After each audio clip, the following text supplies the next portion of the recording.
Hey guys, my name is Lauren Jenner, and today I'm going to be teaching you guys the proper way to shoot a free throw. So when you're shooting a free throw, there are three major points that you kind of want to touch on. It's your elbow, making sure it's at a 90-degree angle. It's your grip on the ball, and it's your follow through. Those are the three major points, but we're going to touch on all of them today. First thing I'm going to touch on is your body position to the basket. So when you walk up to the free throw line, you want to make sure that your body is parallel, meaning your feet are about shoulder width apart, and your entire body should be straight to the basket. You should be able to judge this.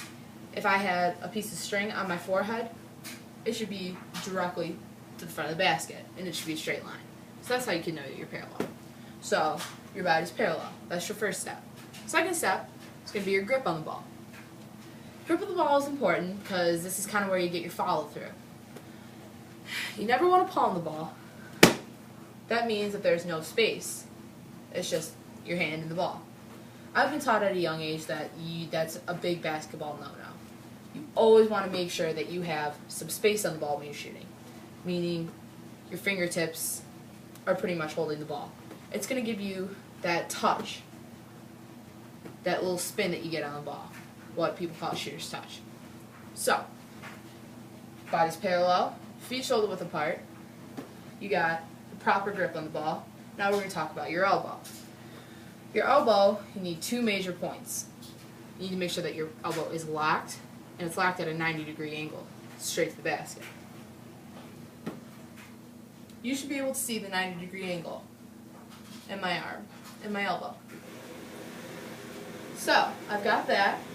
I'm straight to the basket, because when it comes to your elbow, being straight is the only way that you're going to make sure that you get your free throw into the basket on a consistent basis. Because if your elbow's to the side, it gives you this weird spin that goes to one way of the basket, and you just don't want that. So, you got your body parallel, you got the perfect grip on the ball, you got your elbow. Now let's talk about your routine that you're going to do. Most people have a set one, and that's probably the best way to do it. You want to kind of get yourself into a routine where you just don't want to change it. What I personally like to do is I go 2 dribbles to the front, a dribble to the side, and then a little spin to set myself. When I'm setting myself and I'm spinning it, I'm also looking for a good spot on the ball. It's really important that your middle finger is on the lace of the ball. It also helps with the whole spin, and it helps keep the ball going straight. So, feet are parallel, shoulder width apart, you got the proper grip, you've done your own routine, your elbow's locked. Now let's talk about your knees. Your knees need to be bent because that's where you get all of your power. I can't bend them too much the right way right now because my ankle's kind of hurt, but you want to make sure that you have a good amount of bending because it's how you get all of your arc on the ball. So, you got the free throw line, you got your knees bent, everything else is in place. Next thing you want to do is go up on the ball. It's extremely important that you don't go out because you're not going to have any arc. Arc is how you make a swoosh. So you always want to have a good amount of arc on your shot. So going up is going to give you that arc. So you're going up, you shoot it, you have to have a follow through. Follow through is going to be that last step that's going to give you that spin on the ball, which is what you want.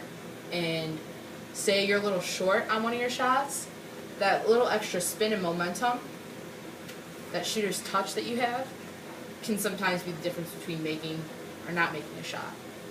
So I've given you guys everything that you need to know when you're shooting your free throw. You guys should be able to go out and become a pro free throw shooter. I've gotten pretty close the past couple days because my ankle's been hurt. But yeah, thank you for watching, and that's all.